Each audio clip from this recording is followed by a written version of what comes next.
Hello प्यारे, आज बात करेंगे क्लास 10th सोशल साइंस के most VI objective question and answer के, जहां से बहुत सारे क्वेश्चन बहुत पहले एग्जाम में पूछे जा चुके हैं एंड आने वाले एग्जाम में भी पूछे जाएंगे। तो अगर आप भी 2023 की तैयारी कर रहे हैं तो जल्दी से चैनल को सब्सक्राइब कर दे और हमारे साथ जुड़ जाइए ताकि आपकी जो प्रिपरेशन है बहुत नेक्स्ट लेवल की हो सके। तो चलिए शुरू करते हैं। फर्स्ट क्वेश्चन को देखते हैं। सबसे पहला क्वेश्चन है हमारा, यूरोप का मरीज किसे कहा जाता था? यूरोप का मरीज किसे कहा जाता था? ये क्वेश्चन बहुत बार एग्जाम में आ चुका है एंड उम्मीद है कि आगे भी आएंगे। बहुत इंपॉर्टेंट क्वेश्चन है, बहुत बार पूछा जा चुका है। Option A Turkey, option number B Italy, option number C England, option number D France. तो जी हाँ, यूरोप का मरीज तुर्की को कहा जाता है, यानी कि आपका ऑप्शन नंबर ए बिल्कुल राइट आंसर होगा, तुर्की को कहते हैं। नेक्स्ट क्वेश्चन की ओर चलते हैं। नेक्स्ट क्वेश्चन है हमारा 2 नंबर, यंग इटली की स्थापना किसने की थी? यंग इटली की स्थापना किसने की थी? ऑप्शन नंबर ए मैजनी ने, ऑप्शन नंबर बी काबूर ने, ऑप्शन नंबर सी गैरिबाल्डी ने, ऑप्शन नंबर डी बिस्मार्क ने। जी हाँ, यंग इटली की स्थापना मेजनी ने की थी। ये भी बहुत इंपॉर्टेंट क्वेश्चन है, इसका option number A right answer होगा, यानी कि मेजनी ने यंग इटली की स्थापना की थी। ये क्वेश्चन बहुत बार एग्जाम में आ चुका है। ये 40 के 40 बहुत ही इंपॉर्टेंट क्वेश्चन है एंड ये सारे क्वेश्चन पहले भी एग्जाम में आ चुके हैं। तो चलिए नेक्स्ट क्वेश्चन को देखते हैं। नेक्स्ट क्वेश्चन है हमारा 3 नंबर, अंतर्राष्ट्रीय महिला दिवस कब मनाया जाता है? अंतर्राष्ट्रीय महिला दिवस कब मनाया जाता है? ऑप्शन नंबर ए 8 जनवरी, ऑप्शन नंबर बी 8 मार्च, ऑप्शन नंबर सी 8 मई, ऑप्शन नंबर डी 8 जुलाई। तो जी हाँ, इसका राइट आंसर होगा ऑप्शन नंबर बी, यानी 8 मार्च को अंतर्राष्ट्रीय महिला दिवस मनाया जाता है। ये क्वेश्चन पहले भी एग्जाम में आ चुके हैं। नेक्स्ट क्वेश्चन की ओर चलते हैं। नेक्स्ट क्वेश्चन है हमारा 4 नंबर क्वेश्चन, अप्रैल थीसिस किसने लिखी? अप्रैल थीसिस किसने लिखी? ऑप्शन नंबर ए ट्रस्टकी ने, ऑप्शन नंबर बी स्टॉलिन ने, ऑप्शन नंबर सी लेलिन ने, ऑप्शन नंबर सी क्रेंस्की ने। तो जी हाँ, अप्रैल थीसिस को लेलिन ने लिखा था, यानी आपका ऑप्शन नंबर सी बिल्कुल राइट आंसर होगा। नेक्स्ट क्वेश्चन की ओर चलते हैं। नेक्स्ट क्वेश्चन है हमारा, सोवियत संघ का विघटन किस वर्ष हुआ? सोवियत संघ का विघटन किस वर्ष हुआ? बहुत बार ये क्वेश्चन एग्जाम में आ चुका है, बहुत बार, याद रखिएगा, बहुत इंपॉर्टेंट क्वेश्चन है। सोवियत संघ का विघटन किस वर्ष हुआ? ऑप्शन नंबर ए 1964 में, ऑप्शन नंबर बी 1985 में, ऑप्शन नंबर सी 1990 में, ऑप्शन नंबर डी 1991 में। तो जी हाँ, इसका राइट आंसर होगा ऑप्शन नंबर डी 1991 में, यानी कि ऑप्शन नंबर डी आपका बिल्कुल राइट आंसर होगा। नेक्स्ट क्वेश्चन की ओर चलते हैं। नेक्स्ट क्वेश्चन, अंकोर वाट में किस हिंदू देवता का मंदिर है? बहुत बार ये क्वेश्चन पूछा जा चुका है। इसको ऐसे भी पूछा जाता है कि अंकोर वाट का मंदिर कहाँ है? तो कंबोडिया में, याद रखिएगा, कंबोडिया में। अभी देखते हैं अंकोर वाट में किस हिंदू देवता का मंदिर है। Option number A Vishnu, option number B Shiv, option C Brahma, option number D Indra. जी हाँ, इसका राइट आंसर होगा गाइज ऑप्शन नंबर ए, यानी कि विष्णु भगवान की यहाँ। नेक्स्ट क्वेश्चन की ओर चलते हैं। नेक्स्ट क्वेश्चन है हमारा, गांधी जी को महात्मा की उपाधि किसने दी थी? गांधी जी को महात्मा की उपाधि किसने दी थी? Option number A Rabindranath Tagore ने, option number B Annie Besant ने, option number C Gopal Krishna Gokhale ने, option number C Abdul Kalam Azad ने। तो जी हाँ, गांधी जी को महात्मा की उपाधि रविंद्रनाथ टैगोर ने दी थी। ये बहुत बार क्वेश्चन एग्जाम में रिपीट हो चुका है। टोटल के टोटल क्वेश्चन बहुत ही इंपॉर्टेंट होने वाले हैं, इसलिए ध्यान से देखिएगा। नेक्स्ट क्वेश्चन की ओर चलते हैं। नेक्स्ट क्वेश्चन है हमारा 8 नंबर, पूर्ण स्वराज दिवस कब मनाया गया था? पूर्ण स्वराज दिवस कब मनाया गया था? यह भी क्वेश्चन बहुत बार आ चुका है। ऑप्शन नंबर ए 26 जनवरी 1930, ऑप्शन नंबर बी 26 जनवरी 1931, ऑप्शन नंबर सी 26 जनवरी 1949, ऑप्शन नंबर डी 26 जनवरी 1950। तो जी हाँ, Purna Swaraj option number A right answer होगा, यानी कि 26 जनवरी 1930 को मनाया गया था। नंबर यहाँ सॉरी विधना नहीं होगा, वियना कांग्रेस होगा। जी हाँ, वियना कांग्रेस की अध्यक्षता किसने की? वियना कांग्रेस की अध्यक्षता किसने की? ऑप्शन नंबर देख लेते हैं। Option number A Garibaldi, option number B Count Cavour, option number C William मोन, ऑप्शन नंबर डी मेटरनिक। तो जी हाँ, वियना कांग्रेस की संधि या अध्यक्षता मेटरनिक ने की थी, यानी कि आपका ऑप्शन नंबर डी बिल्कुल राइट आंसर होगी। नेक्स्ट क्वेश्चन की ओर चलते हैं। नेक्स्ट क्वेश्चन है हमारा 10 नंबर, गुरु गोविंद सिंह जी का जन्म किस नगर में हुआ था? गुरु गोविंद सिंह जी का जन्म किस नगर में हुआ था? Option number A Amritsar, option number B Patna, option number C Lahore, option number D Allahabad. जी हाँ, तो गाइस इसका राइट आंसर जो होगा आपका ऑप्शन नंबर बी, यानी कि पटना में। जी हाँ, गुरु गोविंद सिंह जी का जन्म पटना नगर में हुआ था और इसको संस्कृत में भी पूछा जाता है कि गुरु गोविंद सिंह जी का जन्म कहाँ हुआ था। तो ऑप्शन नंबर बी आपका राइट आंसर होगा। नेक्स्ट क्वेश्चन की ओर चलते हैं। नेक्स्ट क्वेश्चन है हमारा 11 number, east India company Bharat से अफीम का निर्यात किस देश को करती थी? ईस्ट इंडिया कंपनी भारत से अफीम का निर्यात किस देश में करती थी? तो ऑप्शन देख लेते हैं। ए अमेरिका, बी चीन को, ऑप्शन नंबर सी जापान को, ऑप्शन नंबर डी अफगानिस्तान को। तो जी हाँ, इसका राइट आंसर होगा ऑप्शन नंबर बी यानी चीन को। ईस्ट इंडिया कंपनी भारत से अफीम चीन को निर्यात करती थी। नेक्स्ट क्वेश्चन की ओर चलते हैं। नेक्स्ट क्वेश्चन है हमारा, रूसो किस देश का दार्शनिक था? जी हाँ, ये क्वेश्चन बहुत बार एग्जाम में रिपीट हो चुका है, बहुत बार VVI है, very very important question. Option number A France, option number B America, option number C रूस, ऑप्शन नंबर डी इंग्लैंड। तो जी हाँ, रूसो किस देश का दार्शनिक था? तो ऑप्शन नंबर आपका ए राइट आंसर होगा, यानी कि रूसो फ्रांस का दार्शनिक था। नेक्स्ट क्वेश्चन की ओर चलते हैं। नेक्स्ट क्वेश्चन है हमारा 13 नंबर क्वेश्चन, किस घटना के विरुद्ध में महात्मा गांधी ने अपनी कैसर ए हिंद की उपाधि त्याग दी थी? जी हाँ, किस घटना के विरुद्ध में महात्मा गांधी ने अपने कैसर ए हिंद की उपाधि त्याग दी थी? ये भी बहुत इंपॉर्टेंट क्वेश्चन है, बहुत बार एग्जाम में रिपीट हो चुका है एंड आगे भी आने की चांसेस है।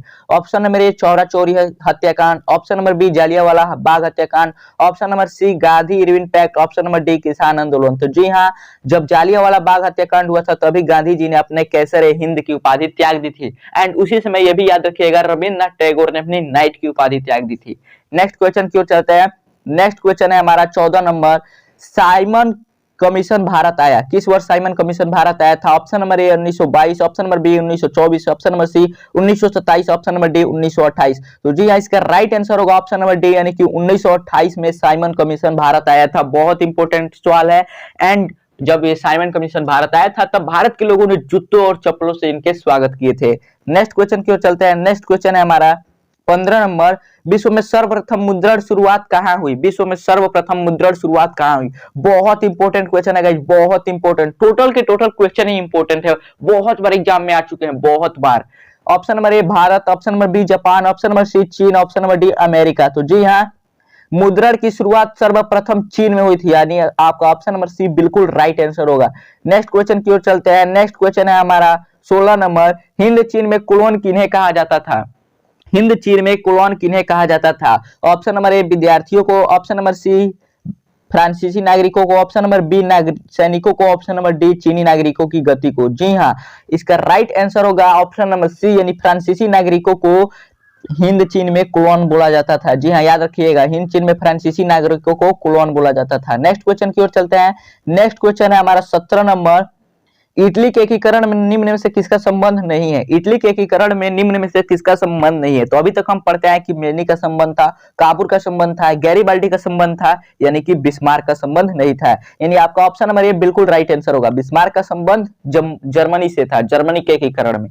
नेक्स्ट क्वेश्चन की ओर चलते हैं। नेक्स्ट क्वेश्चन है हमारा 18 नंबर, युद्ध और शांति पुस्तक किसने लिखी? युद्ध और शांति पुस्तक किसने लिखी? ऑप्शन नंबर ए प्लेखानाओ ने, ऑप्शन नंबर बी टॉल्स्टॉय ने, option number C Karl Marx ने और ऑप्शन नंबर डी तुर्गनेव ने। जी हाँ, तो इसका राइट आंसर होगा गाइज ऑप्शन नंबर आपका बी, यानी कि टॉल्स्टॉय ने युद्ध और शांति, वॉर एंड पीस की रचना की थी। ये बार बार एग्जाम में पूछा जाता है, यहाँ युद्ध और शांति नहीं दिया जाता, वॉर एंड पीस डायरेक्ट पूछा जाता है एग्जाम में कि वॉर एंड पीस की रचना किसने की थी? टॉल्स्टॉय ने की थी। नेक्स्ट क्वेश्चन की ओर चलते हैं। नेक्स्ट क्वेश्चन है हमारा, विश्वव्यापी आर्थिक संकट किस वर्ष आरंभ हुआ था? विश्वव्यापी आर्थिक संकट किस वर्ष आरंभ हुआ था? Option number A 1914, option number B 1922, option number C 1929, option number D 1925। तो जी हाँ, विश्वव्यापी आर्थिक मंदी 1929, यानी कि आपका ऑप्शन नंबर बिल्कुल राइट होगा सी। जी हाँ, 1929 में विश्वव्यापी आर्थिक मंदी आई थी जिसमें अमेरिका के सारी कंपनियों बैंकों का दिवाला निकल गया था।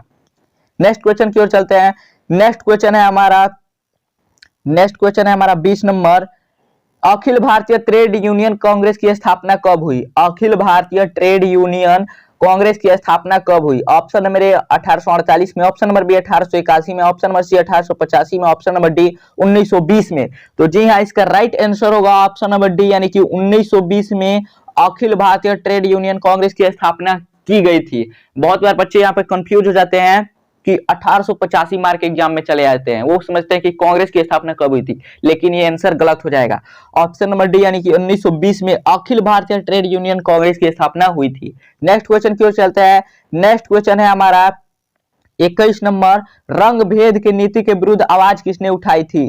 रंग भेद नीति के विरुद्ध आवाज किसने उठाई थी? Option number A George W Bush ने, option number B Martin Luther King ने, option number C George Washington ने, option number D Abraham Lincoln ने। तो जी हाँ, इसका राइट आंसर होगा ऑप्शन नंबर बी यानी मार्टिन लूथर किंग ने रंग भेद की नीति के विरुद्ध आवाज उठाई थी। नेक्स्ट क्वेश्चन की ओर चलते हैं। नेक्स्ट क्वेश्चन है हमारा 22 नंबर। धर्म को समुदाय का मुख्य आधार मानने वाले व्यक्ति को कहा जाता है। धर्म को समुदाय का मुख्य आधार मानने वाले व्यक्ति को कहा जाता है। ऑप्शन नंबर ए जातिवादी, ऑप्शन नंबर बी सांप्रदायिक, ऑप्शन नंबर सी धर्मनिरपेक्ष, ऑप्शन नंबर डी आदर्शवादी। तो जी इसका राइट आंसर होगा ऑप्शन नंबर बी यानी कि सांप्रदायिक कहा जाता है समुदाय का मुख्य आधार मानने वाले व्यक्ति को। नेक्स्ट क्वेश्चन की ओर चलते हैं। नेक्स्ट क्वेश्चन है हमारा 23 नंबर। भारत में राष्ट्रीय महिला आयोग अधिनियम कब बना था? भारत में राष्ट्रीय महिला आयोग अधिनियम कब बना था? Option number A 1960, option number B 1972, option number C 1982, option number D 1990। तो जी हाँ, इसका राइट आंसर होगा ऑप्शन नंबर डी यानी कि 1990 में हमारा जो है भारतीय राष्ट्रीय महिला आयोग अधिनियम बना था। नेक्स्ट क्वेश्चन की ओर चलते हैं। नेक्स्ट क्वेश्चन है हमारा 24 नंबर। भारत में संविधान सभा का गठन कब हुआ? भारत में संविधान सभा का गठन कब हुआ था? Option number A 1946, option number B 1947, option number D 1948, option number D 1949। तो जी हाँ, इसका राइट आंसर होगा ऑप्शन नंबर ए यानी कि 1946 में संविधान सभा का गठन किया गया था। उसके 2 वर्ष 11 महीना 18 दिन बाद संविधान बनकर तैयार हुआ था। नेक्स्ट क्वेश्चन की ओर चलते हैं। नेक्स्ट क्वेश्चन है हमारा तेलंगाना राज्य का गठन कब हुआ था? तेलंगाना राज्य का गठन कब हुआ था? ऑप्शन नंबर ए 2 जून 2014, ऑप्शन नंबर बी 2 जून 2015, ऑप्शन नंबर सी 2 जून 2016, ऑप्शन नंबर डी 2017 में। तो जी इसका राइट आंसर होगा ऑप्शन नंबर ए यानी कि 2 जून 2014 में तेलंगाना राज्य का गठन हुआ था। नेक्स्ट क्वेश्चन की ओर चलते हैं। नेक्स्ट क्वेश्चन है हमारा चिपको आंदोलन की शुरुआत किस राज्य से हुई? चिपको आंदोलन की शुरुआत किस राज्य से हुई? बहुत बार एक क्वेश्चन पूछा जा चुका है और एक क्वेश्चन यहाँ से और भी पूछा जाता है कि चिपको आंदोलन के नेता कौन थे? तो सुंदरलाल बहुगुणा, याद रखिएगा सुंदरलाल बहुगुणा। अभी देखते हैं चिपको आंदोलन की शुरुआत किस राज्य से हुई। Option number A Gujarat, option number B Jharkhand, option number C Uttarakhand, option number D Rajasthan. तो जी हाँ, चिपको आंदोलन की शुरुआत आपका option number C right answer होगा यानी कि उत्तराखंड से की गई थी। नेक्स्ट क्वेश्चन की ओर चलते हैं। नेक्स्ट क्वेश्चन है हमारा लोकतंत्र का प्राण किसे कहा जाता है? बहुत बार ये क्वेश्चन पूछा जा चुका है, डायरेक्टली से सब्जेक्ट में भी पूछा जाता है 2 नंबर के क्वेश्चन में, इसलिए इसको याद कर लीजिएगा। लोकतंत्र का प्राण किसे कहा जाता है? ऑप्शन नंबर ए राजनीतिक दल को, ऑप्शन नंबर बी सामाजिक दल को, ऑप्शन नंबर सी धार्मिक दल को, ऑप्शन नंबर डी नागरिक संगठन को। तो जी हाँ, आपका ऑप्शन नंबर ए बिल्कुल राइट आंसर होगा यानी राजनीतिक दल को लोकतंत्र का प्राण कहा जाता है। नेक्स्ट क्वेश्चन की ओर चलते हैं। नेक्स्ट क्वेश्चन है हमारा 28 नंबर। निम्नलिखित में से कौन एक राष्ट्रीय दल है? निम्नलिखित में से कौन एक राष्ट्रीय दल है? Option number A Janata Dal, option number B DMK, option number B Bharatiya Janata party, option number D लोक जनशक्ति पार्टी। तो जी हाँ, आपका ऑप्शन नंबर सी बिल्कुल राइट आंसर हो गया यानी कि भारतीय जनता पार्टी बीजेपी यानी मोदी जी की सरकार। नेक्स्ट क्वेश्चन की ओर चलते हैं। नेक्स्ट क्वेश्चन है हमारा 29 नंबर प्रश्न। लोकतंत्र में भारत में लोकतंत्र की क्या चुनौतियां हैं? भारत में लोकतंत्र की क्या चुनौतियां हैं? ऑप्शन नंबर ए जातिवाद, ऑप्शन नंबर बी आतंकवाद, ऑप्शन नंबर सी परिवारवाद, ऑप्शन नंबर डी इनमें से सभी। तो जी हाँ, इसका राइट आंसर होगा ऑप्शन नंबर डी यानी कि इनमें से सभी। ये सारे के सारे प्रॉब्लम है भारतीय लोकतंत्र की चुनौती है। जातिवाद भी है, आतंकवाद भी है, परिवारवाद भी है, यानी कि इनमें से सभी होंगे। नेक्स्ट क्वेश्चन की ओर चलते हैं। नेक्स्ट क्वेश्चन है हमारा 30 नंबर। किसने कहा लोकतंत्र जनता का, जनता के द्वारा तथा जनता के लिए शासन है? किसने कहा लोकतंत्र जनता का, जनता के द्वारा जनता के लिए शासन है? तो जी हाँ, इसका राइट आंसर होगा ऑप्शन नंबर सी यानी कि अब्राहम लिंकन ने पूछा था, बोला था इसके बारे में। यहाँ डायरेक्टली 2 नंबर वाले भी क्वेश्चन पूछे जाते हैं कि अब्राहम लिंकन के अनुसार लोकतंत्र की परिभाषा क्या है? तो यही लिखिएगा, लोकतंत्र जनता का, जनता के द्वारा तथा जनता के लिए शासन है। नेक्स्ट क्वेश्चन की ओर चलते हैं। नेक्स्ट क्वेश्चन है हमारा 31 नंबर। निम्नलिखित में कौन सा कदम लोकतांत्रिक सुधार का सूचक है? निम्नलिखित में से कौन सा कदम लोकतांत्रिक सुधार का सूचक है? ऑप्शन नंबर ए शिक्षा, ऑप्शन नंबर बी पंचायती राज, ऑप्शन नंबर सी सामाजिक असमानता, ऑप्शन नंबर डी इनमें से कोई नहीं। तो जी हाँ, इनमें से आपका जो ऑप्शन नंबर बी होगा बिल्कुल राइट आंसर होगा, यानी कि पंचायती राज व्यवस्था है वो लोकतांत्रिक सुधार का एक सूचक है, क्योंकि यह शिक्षा तो हो नहीं सकता, सामाजिक असमानता भी नहीं हो सकती, यानी कि आपका ऑप्शन नंबर बी बिल्कुल राइट आंसर होगा। नेक्स्ट क्वेश्चन की ओर चलते हैं। नेक्स्ट क्वेश्चन है हमारा 32 नंबर। इनमें से कौन सी राज्य की विशेषता नहीं है? इनमें से कौन सी राज्य की विशेषता नहीं है? ऑप्शन नंबर ए जनसंख्या, ऑप्शन नंबर बी सरकार, ऑप्शन नंबर सी संप्रभुता, ऑप्शन नंबर डी इनमें से कोई नहीं। तो जी हाँ, इसका राइट आंसर होगा ऑप्शन नंबर बी यानी कि सरकार। इनमें से राज्य की विशेषता कौन नहीं है? तो सरकार नहीं है। नेक्स्ट क्वेश्चन की ओर चलते हैं। नेक्स्ट क्वेश्चन है हमारा 33 नंबर। जी हाँ, कौन से संशोधन अधिनियम द्वारा सरकार को तीसरा स्तर बनाया गया था? कौन से संशोधन अधिनियम द्वारा सरकार को तीसरा स्तर बनाया गया था? ऑप्शन नंबर ए 71वां संशोधन, ऑप्शन नंबर बी 73वां संशोधन, ऑप्शन नंबर सी 59वां संशोधन, ऑप्शन नंबर डी 64वां संशोधन। तो जी हाँ, इसका राइट आंसर होगा ऑप्शन नंबर सी यानी 59वां संशोधन होगा, जिसके अधिनियम द्वारा सरकार को तीसरा स्तर बनाया गया था। नेक्स्ट क्वेश्चन की ओर चलते हैं। नेक्स्ट क्वेश्चन है गाइज, झारखंड राज्य का गठन कब हुआ? झारखंड राज्य का गठन कब हुआ? यहाँ पे बहुत बार बच्चे कंफ्यूज हो जाते हैं कि 1 नवंबर होगा या फिर 15 नवंबर होगा। तो जी हाँ, इस कंफ्यूजन का सॉल्यूशन आ चुका है। ऑप्शन नंबर सी आपका बिल्कुल राइट आंसर होगा, यानी कि 15 नवंबर 2000 को। ये बात याद रखिएगा हमेशा, 15 नवंबर 2000 को झारखंड अलग हुआ था बिहार से, याद रखिएगा। नेक्स्ट क्वेश्चन की ओर चलते हैं। नेक्स्ट क्वेश्चन है हमारा, भारतीय संविधान की 8वीं अनुसूची में कितनी भाषाओं को स्थान दिया गया है? बहुत बार क्वेश्चन पूछा जा चुका है, बहुत बार। जी हाँ, भारतीय संविधान में 8वीं अनुसूची के दौरान कितने भाषाओं को स्थान दिया गया है? तो जी हाँ, इसका राइट आंसर होगा ऑप्शन नंबर बी यानी 22 भाषाओं को स्थान दिया गया है। ऐसे नॉर्मली 24 भाषाएं हैं जो प्रमुख भाषाएं हैं हमारे देश में, लेकिन 22 भाषाओं को उनमें स्थान दिया गया है। तो नेक्स्ट क्वेश्चन की ओर चलते हैं। नेक्स्ट क्वेश्चन है हमारा 36 नंबर, भारत में प्रथम पंचायती वर्ष योजना की शुरुआत कब हुई? भारत में प्रथम पंचायती वर्ष योजना की शुरुआत कब हुई? Option number A 1950, option number B 1951, option number C 1953, option number D 1952, sorry option number D 1953। जी हाँ, तो इसका राइट आंसर होगा ऑप्शन नंबर सी यानी कि 1952 में प्रथम पंचवर्षीय योजना की शुरुआत हुई थी, जो कि हमारे देश के प्रथम प्रधानमंत्री पंडित जवाहरलाल नेहरू ने शुरुआत की थी 1952 में प्रथम पंचवर्षीय योजना की। नेक्स्ट क्वेश्चन की ओर चलते हैं। नेक्स्ट क्वेश्चन है हमारा 37 नंबर, बिहार में किस जिले की प्रति व्यक्ति आय सबसे कम है? बिहार में किस जिले की प्रति व्यक्ति आय सबसे कम है? Option number A Muzaffarpur, option number B Darbhanga, option number C Gaya, option number D Sheohar. तो जी हाँ, इसका राइट आंसर होगा ऑप्शन नंबर डी यानी कि शिवहर की प्रति व्यक्ति आय सबसे कम है। जी हाँ, नेक्स्ट क्वेश्चन की ओर चलते हैं। नेक्स्ट क्वेश्चन है हमारा 38 नंबर। 38 नंबर हमारा क्वेश्चन है, आधुनिक युग की प्रगति का श्रेय मुद्रा को ही है, यह कथन किसका है? आधुनिक युग की प्रगति का श्रेय मुद्रा को ही है, यह कथन किसका है? ऑप्शन नंबर ए ट्रेस्टकॉट की, ऑप्शन नंबर बी मार्शल की, ऑप्शन नंबर सी क्राउथर की, ऑप्शन नंबर डी इनमें से कोई नहीं। तो जी हाँ, इसका राइट आंसर होगा ऑप्शन नंबर सी यानी कि क्राउथर ने बोला था कि आधुनिक युग की प्रगति का श्रेय मुद्रा को ही है। नेक्स्ट क्वेश्चन की ओर चलते हैं। नेक्स्ट क्वेश्चन है हमारा, बांग्लादेश के मुद्रा का नाम क्या है? बहुत इंपॉर्टेंट क्वेश्चन है एंड बहुत बार क्वेश्चन ये रिपीट हो चुका है एग्जाम में। बांग्लादेश के मुद्रा का नाम क्या है? तो गाइस बहुत ही simple, option number A dinar, option number B रुपया, option number C euro, option number D taka. तो जी हाँ, इसका राइट आंसर होगा गाइस ऑप्शन नंबर डी यानी कि टाका। जी हाँ, बांग्लादेश के मुद्रा का नाम टाका है। ऑप्शन नंबर डी आपका राइट आंसर होगा। नेक्स्ट क्वेश्चन की ओर चलते हैं। नेक्स्ट क्वेश्चन है हमारा 40 नंबर, भारत में सहकारिता आंदोलन का प्रारंभ कब हुआ? भारत में सहकारिता आंदोलन का प्रारंभ कब हुआ? ऑप्शन नंबर ए 1900 में, option number B 1902, option number C 1904, option number D 1905। तो जी हाँ, इसका राइट आंसर होगा ऑप्शन नंबर सी 1904 में सहकारिता आंदोलन का प्रारंभ हुआ था। तो गाइज अब हम 40 क्वेश्चन कर चुके हैं। उम्मीद करते हैं कि आपको बहुत समझ में आया होगा एंड आप बहुत क्वेश्चन को सॉल्व किए होंगे। तो नीचे कमेंट सेक्शन में जरूर बताइए कि आपने 40 में से कितने क्वेश्चन को किया है। एंड ऐसे मजेदार वीडियोस के लिए चैनल को सब्सक्राइब करना बिल्कुल ना भूलिए, ताकि आपकी जो प्रिपरेशन है बहुत अच्छे से हो सके। हमारा एक ही नारा है, क्लास 10th की फुल तैयारी, फुल मोटिवेशन एंड डेडिकेशन के साथ। तो चलिए मिलते हैं अगले वीडियो में, तब तक के लिए जय हिंद। चैनल को सब्सक्राइब करना बिल्कुल ना भूले।